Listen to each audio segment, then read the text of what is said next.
मेरा नाम हिमांशु है और मैंने ये प्रोजेक्ट बनाया रनिंग वाटर हार्वेस्टिंग सिस्टम।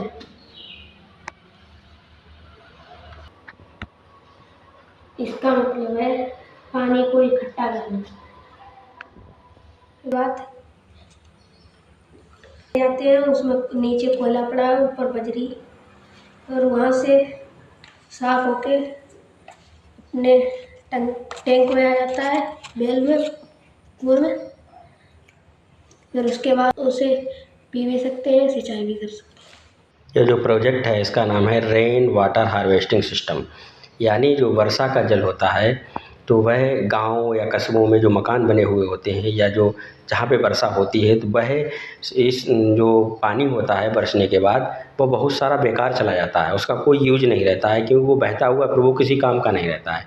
तो ये जो मॉडल है इसके माध्यम से बच्चों ने ये समझाने का प्रयास किया है कि किस तरीके से हम जो वर्षा का पानी है उसको हम किस तरीके से हार्वेस्टिंग करके उसको जो है रीयूज़ को रिसाइकिल करके दोबारा हम उसको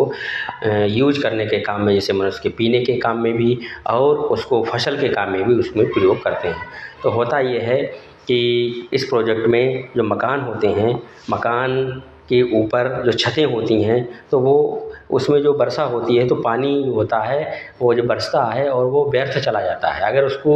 उसका अगर संचयन किया जाए तो संचयन में क्या होता है, वर्षा की जो जो वर्षा होती है उस समय उससे पहले जो मकान बनते हैं गांव या कस्बों में तो उसमें ये करते हैं कि जो मकान होते हैं उनको ऊपर इस तरीके से हम चारदीवारी करते हैं और उस पानी को क्या होता है एक पाइप के माध्यम से, ये बताया गया है, पाइप के माध्यम से इस तरीके से एक फिल्ट्रेशन टैंक बनाते हैं। फिल्ट्रेशन टैंक में क्या होता है, उसमें इस तरीके से ये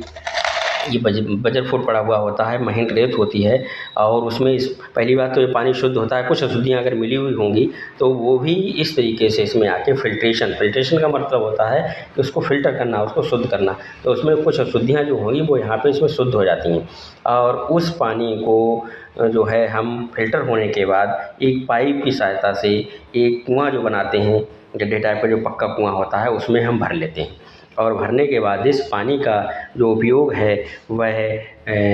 पीने के काम में भी और खेती बाड़ी के काम में भी इसका उपयोग होता है। तो ये कुआँ है और ये प्रोजेक्ट जो है हमारा अमूमन उन जगहों पे जहाँ पे पानी की कमी है, यहाँ पे पानी का जहाँ पे ज़्यादा दोहन होता है तो उस जगह के लिए बहुत उपयोगी है। और चूँकि जीवन जीने के लिए, प्राणी के जीवन जीने के लिए जो पानी जो है बहुत ही आवश्यक अंग है, क्योंकि मनुष्य के शरीर में भी 70% लगभग पानी होता है और ये पानी जो है